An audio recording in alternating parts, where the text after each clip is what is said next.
بزرگوں سے دوستوں اس کا ترجمہ یوں ہے کہ ارشاد خداوندی ہو رہا ہے کہ تمہارے اپنے پروردگار تمہیں اس بات کا حکم دیتا ہے کہ تم صرف اس کی عبادت کرو اور والدین پر احسان کرو، اگرچہ وہ دونوں یا ان میں سے کوئی ایک بڑھاپے پر پہنچ جائے تو ان کو اس تک نہ کرو اور انہیں جھڑکو نہ، ان کے ساتھ محبت آمیز سلوک کرو۔ یہ دوسری آیت کا ترجمہ ہے۔ معزز سامعین، بزرگوں، عزیز دوستوں، اس کے ضمن میں بھی آپ کو کچھ عرض کروں، اگر وہ دونوں یا ان میں سے کوئی ایک بڑھاپے کو ہو جائے تو ان کو تک مت کرو۔ اللہ اکبر فرمایا گیا اس بات میں، ماں باپ کی نافرمانی کرنے والا، ماں باپ سے نافرمان سلوک کرنے والا سب گناہ کا معاملہ تو اللہ کی بارگاہ میں نہیں ہے، مگر ماں باپ کے نافرمان کے تعلق سے آیا کہ اس کو دنیا میں بھی سزا بھگتنی پڑے گی، آخرت میں بھی بھگتنی پڑے گی۔ دنیا میں بھی اس کے ساتھ جو سلوک ہوگا حق تو حق ہے، بلکہ صحابہ کرام کی زندگیاں ہمارے سامنے موجود ہیں۔ معزز سامعین، بزرگوں، عزیز دوستوں، فرمایا گیا حضور اکرم حقوق العباد سب سے بڑا حق والدین کا ہے۔ اللہ کے عبادت کے بعد، اللہ کے احکامات کے بعد سب سے بڑا اگر کوئی کام ہے تو وہ ہے والدین کے ساتھ اس نے سلوک۔ کیا ہے؟ والدین کے ساتھ اس نے سلوک۔ لہذا آئیے والدین کے حقوق اور اس کی عظمت کا جائزہ لے کے چلے۔ آیت شریفہ میں اللہ پاک نے اپنی عبادت کا حکم دے کر سب سے پہلے جس بات سے آگاہ کیا وہ یہی ہے کہ والدین پر تم احسان کرو، پھر ان کی عظمت بھی بیان کر دی اور ان کے ساتھ کسی طرح کا سلوک کرنا چاہیے وہ بھی واضح طور پر بیان کرنا دیا۔ والدین کا بلند مقام اس سے بڑھ کر اور کیا ہو سکتا ہے کہ اللہ پاک نے تمام انسانوں کو ان کے ساتھ حسن سلوک کرنے اور ان پر احسان کرنے کی تعلیم دی ہے۔ یہ بندوں کا حکم نہیں ہے، کوئی ماں باپ آپ کو نہیں بولے ماں باپ کے ساتھ اچھا اپنا ظلم کرو، ہمارا سیوا کرو، ہماری پناہ کرو، ان کی خدمت کے لیے آواز کو نہیں بول رہے۔ اللہ فرما رہا ہے، رب بول رہا ہے، رب کا فرمان ہے ساری انسانیت کے لیے، جو عمل کرا اس کا اجر پائے، چاہے وہ کسی مذہب کا ہو، یہ ذہن میں رکھ لیجیے۔ اب ایمان والا اجر کرا تو اسے دو اجر ہیں، دنیا میں بھی اس کو ملے گا، آخرت میں بھی ملے گا۔ اگر ایمان اگر کرا تو دنیا میں بلند مقام پانے گا، ماں باپ کے ساتھ اچھا اس کو سلوک کرا، دنیا میں اس کا نام بلند ہوگا، ماں باپ کے ساتھ اچھا، آخرت میں بھی ملے گا۔ کیوں؟ ایمان نے جانا، قرآن حدیث کا عمل نہیں کیا، دنیا میں اس کو سب کچھ مل جاتا ہے، ماں باپ کے ساتھ اس کو سلوک کرنے کی لیے۔ اے ایمان والو، سوچو تو صحیح، فکر تو کرو، میرا رب ایمان والوں کے ساتھ کتنا مہربان ہے کہ اگر دنیا میں بھی اس کا اجر دیتا ہے پھر آخرت میں بھی اس کا اجر دیتا ہے۔ اللہ اکبر۔ پھر نبی محترم صلی اللہ علیہ وسلم نے ماں باپ کی وفات اور شان بیان فرماتے ہوئے ارشاد فرمایا، الجنت تحت اقدام الامہات، جنت تمہارے باپ کے قدموں کے تلے ہے۔ اور سامعین، آپ اندازہ لگائیے خدا کا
کیا جائے؟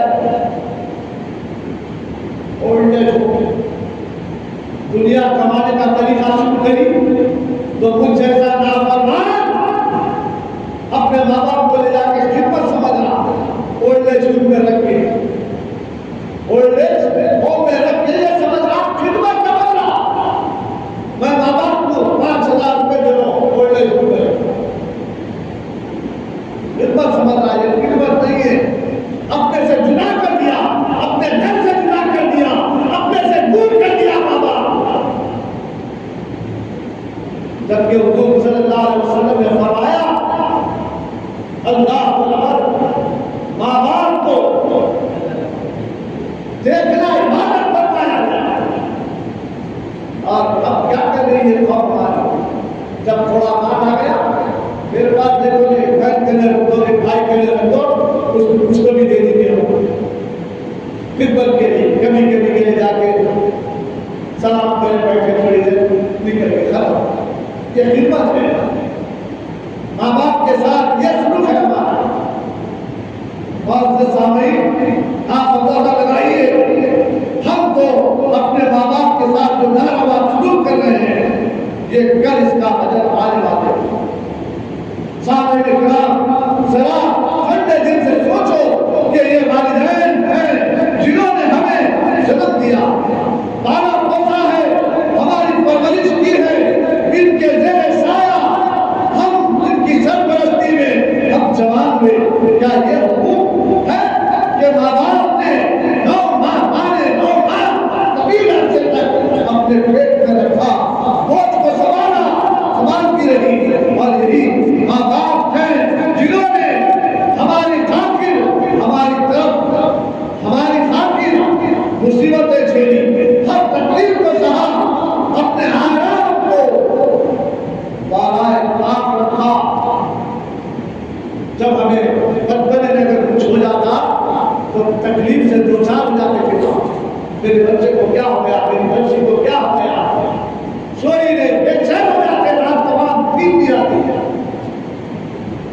اور سامعین، اس کا سلوک جوان ہونے کے بعد، شادی ہونے کے بعد ہم کیسا لیں، ماں باپ کے ساتھ ہمارا حسن سلوک کیسا ہے، ہم اپنے دلوں کے ہاتھ رکھ کے سوچنے کی ضرورت ہے۔ سب کچھ قربان کیا ہمارے لیے، دین قربان کی، بات قربان کیا، اب تو یہ ہوتی ہے جان قربان کرنے کے لیے تیار ہے۔ باقیت الصالحین کتاب سے حوالے دے رہا ہوں، آگے آئے گا بڑا دردناک واقعہ ہے۔ معزز سامعین، راتوں کی نیند حرام ہو جاتی ہے ماں باپ کی، جاگ جاگ کر اپنے نونہال کے لیے وہ اپنی نیندوں کو بھی طاق کر دیتے ہیں، جب ذرا سی تکلیف ہوتی ہے تو بے قرار ہو جاتے ہیں ماں باپ، اس وقت تک ان کو سکون میسر نہیں آتا بچے کی تکلیف دور نہ ہو۔ معزز سامعین، خود بھی بھوکے رہتے ہیں اور اپنی اولاد کو کھلاتے ہیں۔ بچپنے میں اگر کوئی معاملہ ہو گیا تو خود بھوکے رہ کر ہم کو کھلاتے پلاتے، مگر ہم نے ان کے ساتھ کیا کیا؟ جب ہمارے ہاتھ پیر طاقتور ہو گئے، کمانے کے لائق ہو گئے، قابل ہو گئے، چاہتے ہیں ہو گئے، چاہیے تو تھا کہ اب قابل ہونے کے بعد ماں باپ کا پورا احترام کرتے، ان کے ساتھ پیار محبت کا سلوک کرتے، ان کی ہر ضرورت کا خیال کرتے، ان کی خدمت کرنا اپنے لیے اعزاز سمجھتے، مگر افسوس کہ ہم نے ان کے ساتھ بدسلوکی کو اپنا لیا اور انہیں دھکے دے کر گھر سے باہر کر دیا۔ جاؤ گھر کے لے رہو، بھائی کے لے رہو، جاؤ اولڈیج میں رہو، میں پیسے دے دوں گا۔ اتنی محنتوں سے، جدوجہد سے، لگن سے انہوں نے پڑھایا لکھایا، بڑا کیا، اب پتا اگر پڑھا لکھایا نہیں تو تمہیں بچپنے سے لے کر تمہیں جوانی تک پہنچایا، یہ بھی بڑا کمال ہے۔ اور تو سامنے اگر ایسی حالت ہو تو اپنے آپ کو برے انجام کے لیے بھی تیار رکھو۔ میں نے کیا، میں بھی تیار کرنا چاہیے. جب ماں باپ کو کوئی تکلیف پہنچایا اب میں بھی تکلیف اٹھانے کے لیے تیار ہو جانا چاہیے. ایسا نہیں میں آرام سے نہیں رہ سکتا. بڑا کر موجود سامنے جیسا کہ نبی کریم صلی اللہ علیہ وسلم نے ارشاد فرمایا جو والدین کی نافرمانی کرتا ہے اور ان کو دکھ دیتا ہے ان کا اپنا ٹھکانہ جہنم میں دیکھے گا. کیا دیکھے گا؟ بتانے اپنی زبانوں سے یہودی ملی نا جہنم ہے نا. اگر جنت ہو سبحان اللہ ماشاء اللہ ایک بار تمہارا دنیا میں ہے تو دوسرا پر جنت میں رہے گا. اور اگر نام خامدہ تو دیکھو ہم کتنا خوش میں آتے ہیں جن میں سے پیسے بھی نکلتے لٹاتے بھی اور بابا بھی کہتے ہیں سبحان اللہ اچھا ہو رہا کیا ہو رہا. یہاں پر جنت کا تذکرہ آ گیا. زبان سے نکلتا نہیں دل میں درد ہوتا نہیں ہمارے. اللہ اکبر یہ ایک مسلمہ حقیقت ہے. والدین کے ساتھ خبر کتنا ہی نیکیاں اور خوبیاں کا مالک ہو وہ انسان. اگر ماں باپ کے ساتھ ناروا سلوک کرا تو یہ پورے نیکیاں یہ پوری خیر خیرات یہ سب کچھ کرنا گیا ہے. اللہ اکبر. بعض سامعین بزرگوں سے دوستوں آئیے لگے ہاتھ ایک عبرتناک واقعہ آپ کے سامنے رکھوں تاکہ ماں باپ کی عظمت سمجھ میں آ جائے. تاریخ کی کتابوں میں لکھا ہے کہ حضور قدوس صلی اللہ علیہ وسلم ایک مرتبہ ایک صحابی تھے جن کا نام ارقم تھا. کتاب پہلے بول دیا ذہن میں رکھی کھانسی لا کے پوچھتے کی یا ہاتھ سے لگا کے پوچھتے کی کیسا کرتے کی ایسا نہیں. باقی الصالحین کتاب کا نام اس کے حوالے سے بتا. حضور نبی کریم صلی اللہ علیہ وسلم ایک مرتبہ حضرت القمہ رضی اللہ تعالیٰ عنہ یہ صحابی رسول اللہ نے صحابی کی صورت معلوم ہے. آج تو میڈیا پیچھے پڑا ہوا ہے. ہر مسلمان کے پیچھے پڑے میڈیا.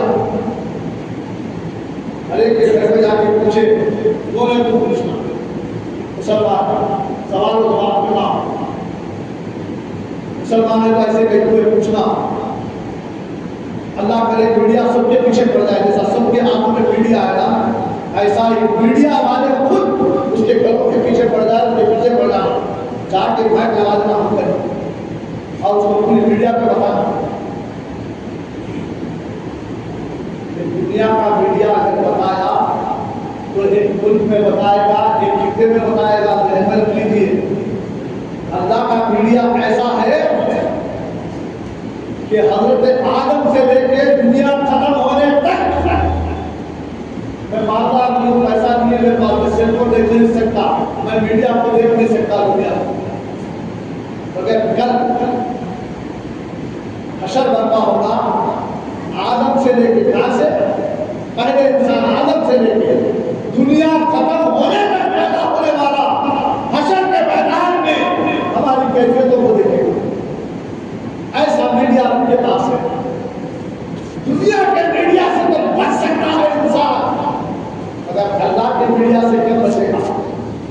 کبھی یہ فکر ہوئی ہمارے کو ہمارا تو چھپش میں کھا لیا یہی رمضان ہماری زندگی میں آئے اور گئے مگر تبدیلی نہیں آئی ہمارے اندر.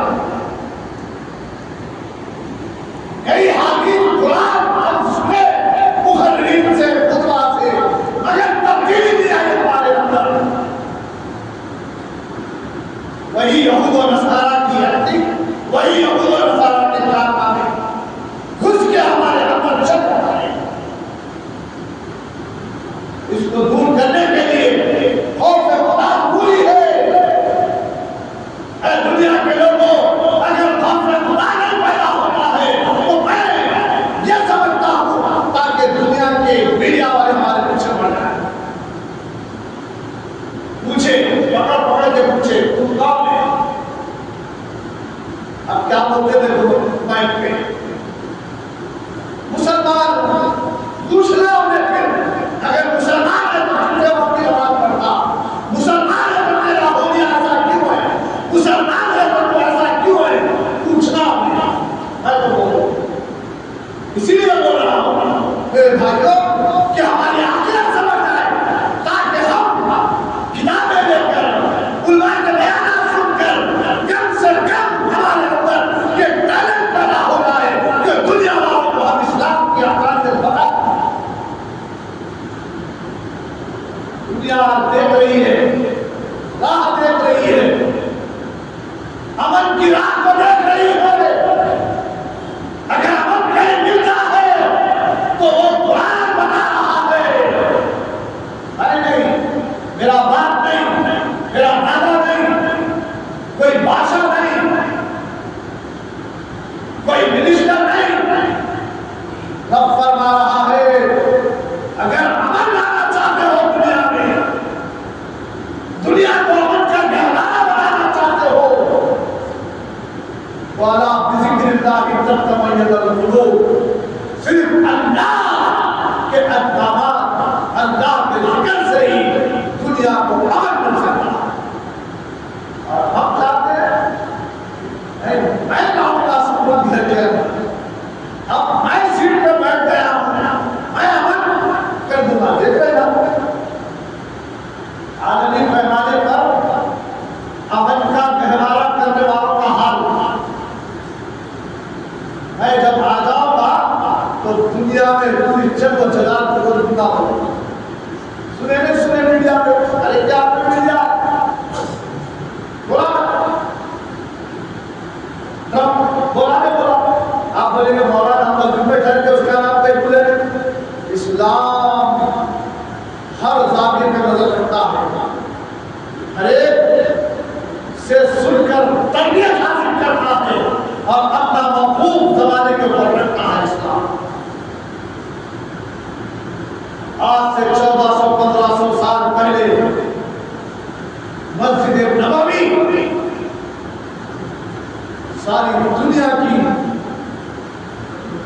دار پارلیمنٹ ہوا کرتی تھی، اس میں ہر اعتبار سے ساری انسانیت کے اعتبار سے سوچ اور فکر کی جاتی ہے۔ آج ہم محدود ہو کے رہ گئے، ہمارے خطے محدود ہو گئے، ہماری مسجدیں محدود ہو گئی، ہمارے فقہ محدود ہو گئے، ہماری جماعتیں محدود ہو گئی۔ اور سے سامعین بزرگوں اور پھر دوستوں امن لانے کے لیے کہا کہ میں امن لاؤں گا،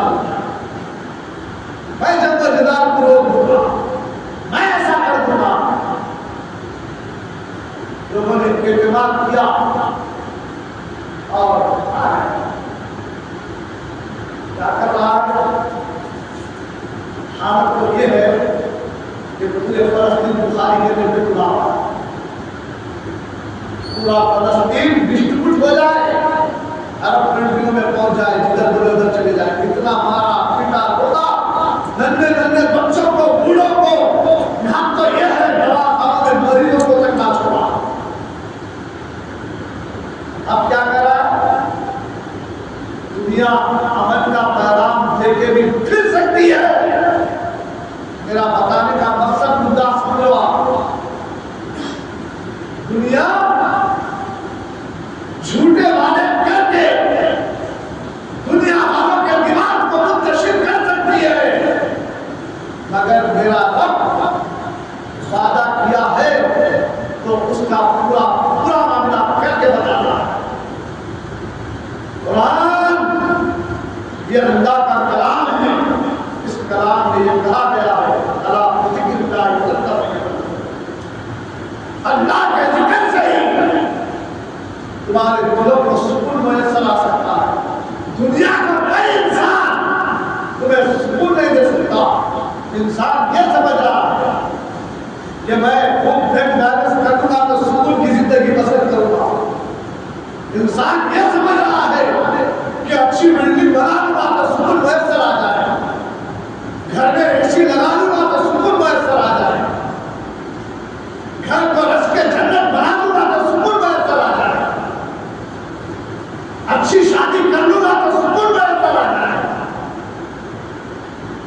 اے انسان یاد رکھ، یہ دنیا سکون دینے والی نہیں ہے.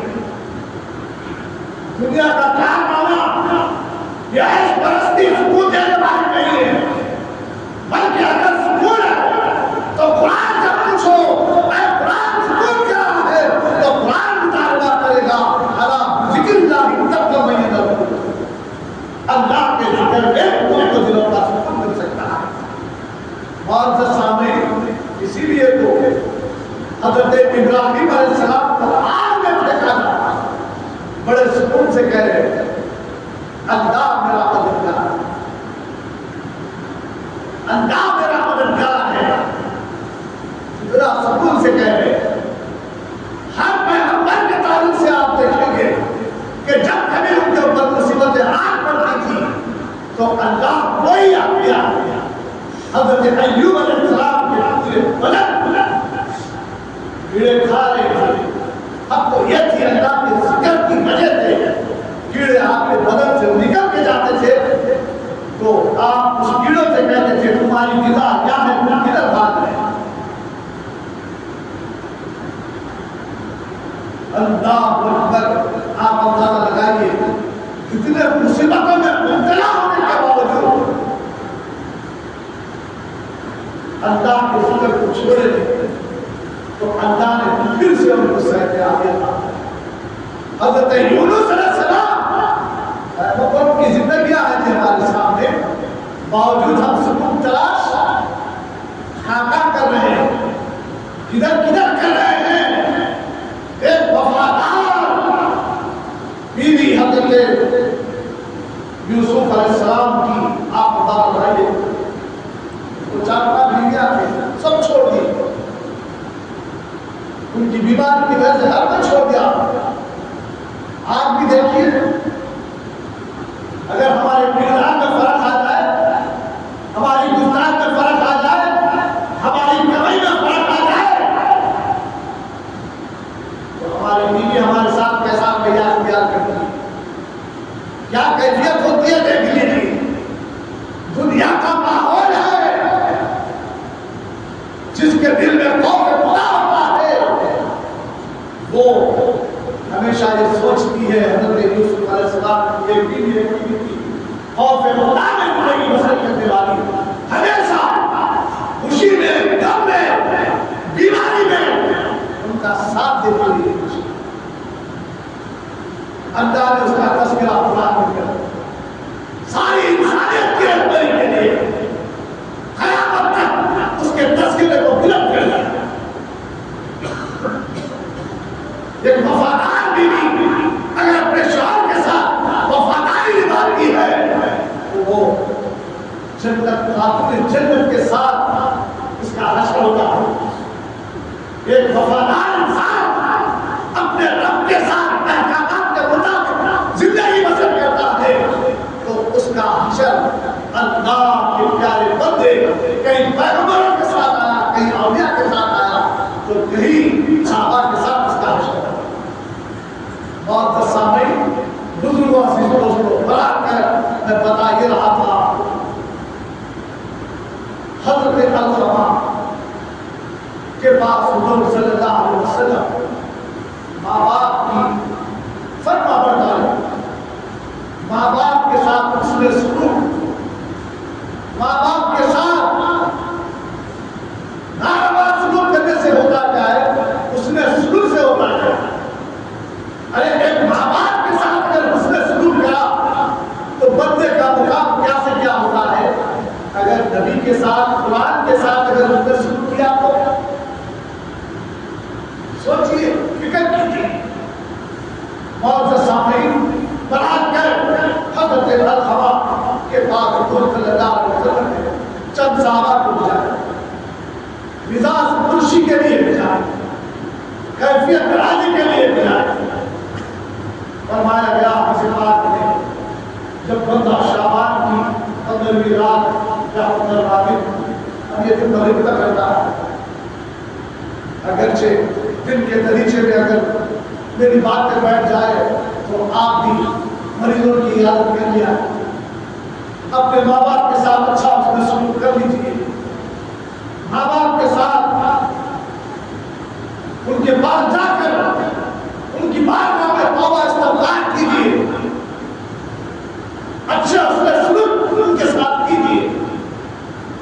اور سامعین حضرت القمہ کے پاس صحابہ پہنچے کیفیت راضی کے تو کیا دیکھتے ہیں حضرت القمہ بستر درد پہ تڑپ رہے ہیں، مزاج بہت خراب ہے، روح نکل نہیں پا رہی ہے، نہ پورے طریقے سے جسم میں رہ پا رہے ہیں، حالات برے ہیں۔ صحابہ اکرام نبی کریم صلی اللہ علیہ وسلم کی بارگاہ میں بول بھیجے کہ القمہ کا بڑا حال ہوا ہے، القمہ بستر درد پہ ہے، بہت تکلیف میں مبتلا ہے۔ اللہ کے رسول نے صحابی سے پوچھا کیا اس کے ماں باپ زندہ ہے؟ غور طلب کرتا ہے، فکر کیجیے۔ بہت سے سامعین فرمایا گیا حضور نے پوچھا کیا اس کے ماں باپ زندہ ہے یا ان دونوں میں سے کوئی ایک زندہ ہے؟ صحابہ میں سے کسی نے کہا ان کی والدہ زندہ ہے، ان کی والدہ زندہ ہے۔ آقا کائنات صلی اللہ علیہ وسلم نے میں بغیر تشریح کری کہ آپ کو آگے بڑھا رہا ہوں، اس کا خلاصے میں اگر جاؤں گا تو بہت سارے واقعات ہیں۔ بہت سے سامعین آج ہمارے پاس اتنا وقت نہیں ہے، نہ ہم قرآن کا ترجمہ سننا چاہتے ہیں، نہ حدیث کی تشریح سننا چاہتے ہیں۔ ہم تو جو مل گیا اوپر میٹھا میٹھا کھا لیں گے، خراب خراب پھینک لیں گے۔ اس بات ایسی ہم کرتے سمجھتے ہیں نہیں، تکلیف سے چلانے ہو رہا ہے۔ آج دیسی بول دو بھائی نماز پڑھو بولو پہلے تو نکل جاتا ہوں، روزہ رہو بولو رہتا ہوں، مگر روزے کے پورے ایکٹیویٹیز نہ کو بولو میرے سامنے، نماز کے پورے طریقے نہ کو بولو میرے سامنے، نماز پڑھو بولو کیسا بھی پڑھ لوں گا، اب اس کا پورا طریقہ تم سمجھانے جائیں تو میرے سر پہ سے نکل جائے گا، نہیں ہوگا میرے سامنے۔ یہ کیفیت کی حامل ہو گئی ہے خوف، اور وہ تعظیم اسے کوئی پرواہ نہیں ہے، بس سامنے جو ہے بولو چلتے بس آپ نہ کرو بولو کہہ لیتے ہیں، اس کے ایکٹیویٹی تو سمجھو۔ حضرت القمہ رضی اللہ تعالیٰ عنہ کی والدہ کو بلایا،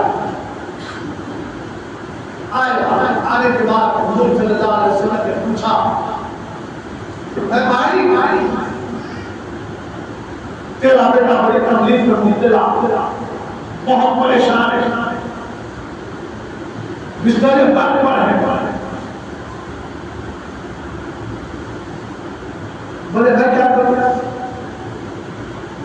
میں کیا کروں؟ وہ تو متقی تھا، پرہیزگار تھا، خیرات کیا کرتا تھا، وہ بڑا عبادت والا تھا، ریاضت والا تھا، اپنی کمائی اللہ کی راہ میں لڑا کرتا تھا، جہاد کیا کرتا تھا، بڑے بڑے عمل کیا ہے وہ، میں کیا کر سکتی ہوں اس کے؟ حضور رحمت عالم صلی اللہ علیہ وسلم نے کہا یہ اس کی عبادت، اس کی ریاضت، اس کے مجاہدے، اس کی حج، اس کے عمرے، اس کی خیر خیرات، اس کا جہاد ہے،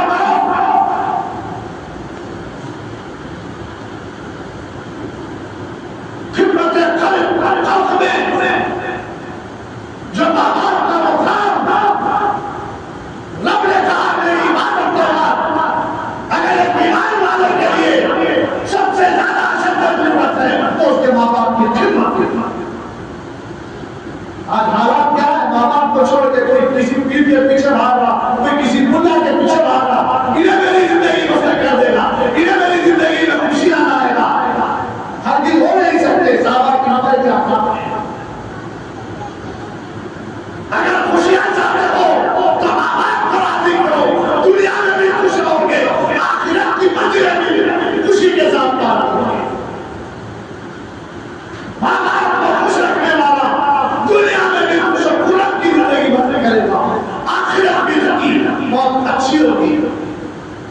صحابی رسول کا واقعہ سنا، صحابی کس کو کہتے ہیں؟ ایمان کی حالت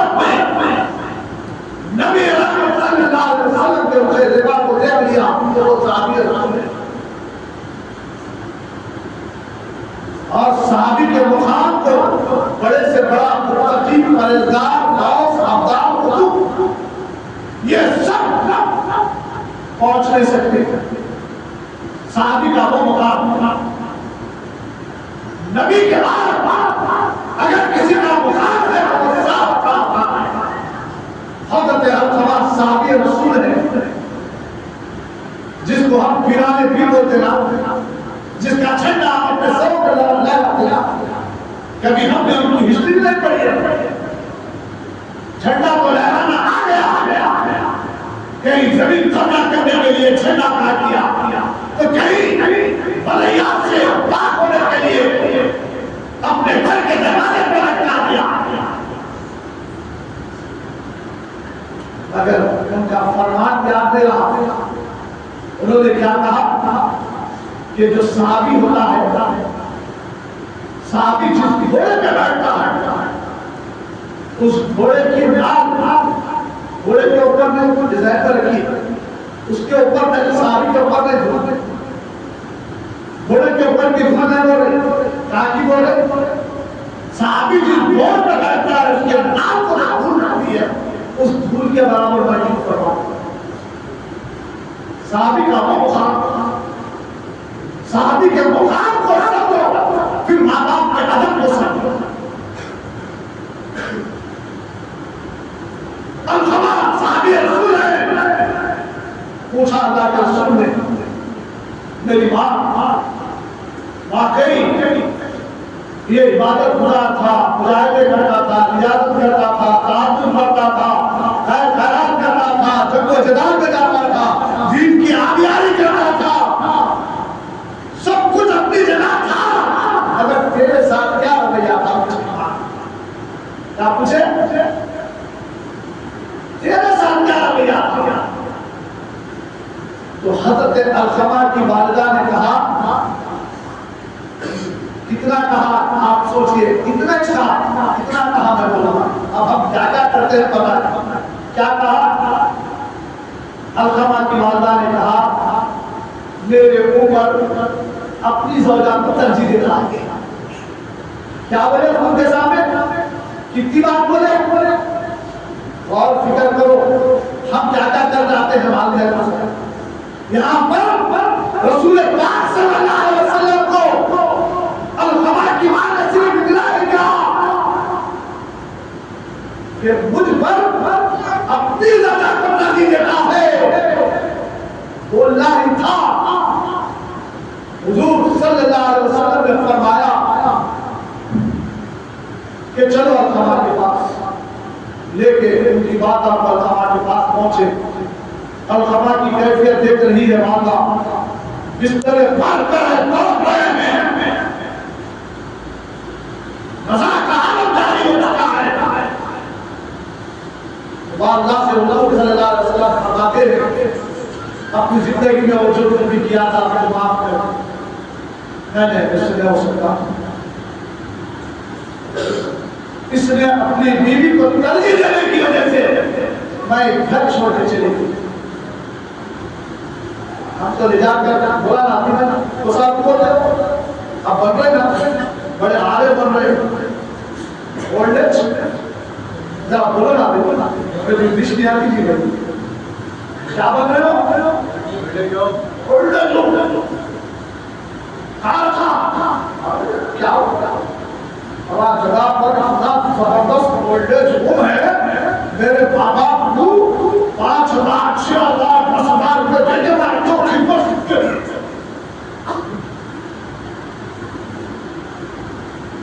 نعوذ باللہ من الظالم، کتنا کم وقت ہو گیا ہوں میں، اولڈ ایج ہوم میں رکھ کے میں سمجھ رہا ہوں کہ میرے ماں باپ کی خدمت کرنا۔ ایسا نہیں ہے مسلمانوں، یہ ایسی ایسی قوم تو کر سکتی ہے، ایک بیمار والا نہیں کر سکتا، کیونکہ ان کے نبی نے فرمایا الجنت نبی کے ماننے والوں، نبی کا فرمان ہے تیری ماں کے قدموں کے نیچے تیری جنت ہے۔ المالک اوسط ابواب الجنہ، نبی نے فرمایا اے نبی کے ماننے والے اگر ایمان ہے تو میری بات میں قبول کرو۔ آقا نے فرمایا کہ آپ سے پیچھ کا دیتا کہاں اندر جھوم کی طرف جا رہا ہے؟ اگر قبلہ کے رہے جیسے اپنے بچوں کو دیکھ رہا ہے نا ان سے بڑھ کے خدمت کرنا چاہیے. حضرت علقمہ بستر پر ہے واللہ نے کہا کہ میں مشکل مجھے جو تکلیف ہوئی ہے میں اس تکلیف کی وجہ سے میں گھر چھوڑ کے نکل گئی. نبی کا فرمان سنو. حضرت بلال کو بلایا گیا. اے بلال جنگل سے لکڑیاں توڑ کے لاؤ. کیا لگانی گئی دکھایا گیا. صحابہ کو بلایا گیا. حضور نے کان میں کچھ کہا. صحابہ الگ ہو گئے. والدہ سے کہا گیا اے بھائی اگر تم نے بخشی کی تو میں علقمہ کو یہ جو دیکھ رہی ہے آگ اس آگ میں پھیر دوں تاکہ اسے دنیا کی آگ جلاتے راگ بنا دے جو دوزخ کی آگ سے 70 درجے کمانا پڑنے والی ہے. میرے صحابی کہ وہ 70 درجے زیادہ حرارت رہنے والی آگ میں جل نہ جائے میں اسے یہی جلا دینا چاہتا ہوں. صحابہ کو حکم دیا کہ علقمہ کو بستر پر سے اٹھاؤ. اس کی والدہ کھڑی ہے. صحابی رسول ہاتھ پیر پکڑ کے صحابہ آپ کے قریب لے جانے جہاں ہے جہاں چیخ اٹھی آگ کی میں اپنے رکھتے جگر کو دنیا کی آگ میں چلتی بھی نہیں دیکھ سکتی. تو اللہ کے رسول نے کہا یہ بس 70% حرارت کم رکھنے والی آگ ہے جلنا پسند نہیں کرتی تو پھر اس سے زیادہ 70% زیادہ جلانے والی جھلسانے والی آگ کو کیسے برداشت کرے گی. بولنا ہی تھا ماں کا جگر گوشے دل سے آواز آئی میں نے اپنے بیٹے کو بخش دیا. ادھر زبان سے آپ دکھاتے رہتے. حضرت علقمہ کی روح ان کی باڈی سے بڑے آرام کے ساتھ نکلتے جیسے مسکے سے باہر نکالتا ہے. اور سامعین بڑی جذبات کے ساتھ میں نے آپ کے سامنے کہہ دیا صحیح مگر اللہ کرے میرے جذبات آپ کے دلوں کے اندر گھر جائے تاکہ اپنے والدین کے ساتھ اچھا سلوک کر سکے. ایک واقعہ آ رہا ہے سامنے مگر کیا کروں وقت میرا ساتھ دیتا میری زبان میں اتنی زبان نہیں کہ میں فر آپ کو بول کے سناتا جاؤں. اللہ نے مجھے توفیق دیا زندگی دیا وقت دیا ٹائم دیا تو انشاءاللہ پھر میں سنانے کی سعادت حاصل کروں گا تاکہ میری نجات کا بات کرتا ہے. بھائی کیا آپ کے بڑے عبادت گزار لوگ ہیں آپ وقت کی اہمیت کو جاننے والے آپ لوگ ہیں. کیا میری غلطی کیا میں تو ایسے کچھ واقعات آپ کے سامنے رکھ کے میں اپنی نجات کے راستے کچھ کرنا چاہتا ہوں. آپ بخشے ہوئے آپ لوگوں کے سامنے اللہ کے گھر میں میں دعا استغفار کرتا ہوں. اے اللہ اگر مجھ سے جانے آنے میں اگر کوئی غلطی ثابت ہو گئی ہے میرے گھر کے پاس تو میرے مولا ان سب کو اس اللہ کی گھر کی کیاری میں جنت کی کیاری میں سب کو بھلا بنا کر میں توبہ استغفار کرتا ہوں. میرے مولا جو کچھ بھی میں ان کے سامنے رکھا ہوں یہ اسی لیے رکھا ہوں تاکہ تیرا خوف پیدا ہو اور تیری عبادت کی طرف آئے تیری ریاضت کی طرف آئے تیرے مجاہدے کی طرف آئے نبی کی محبت کی طرف آئے عشق رسول پیدا ہو سنت رسول ان کے اندر آئے. اسی لیے میں نے کہا ہے میرے مولا میں تجھے اور تیرے گھر کو ان پبلک کو گواہ بنا کر تیری بارگاہ میں توبہ استغفار کرتا ہوں. استغفر اللہ من كل ذنب واتوب الیہ استغفر اللہ من كل ذنب واتوب الیہ.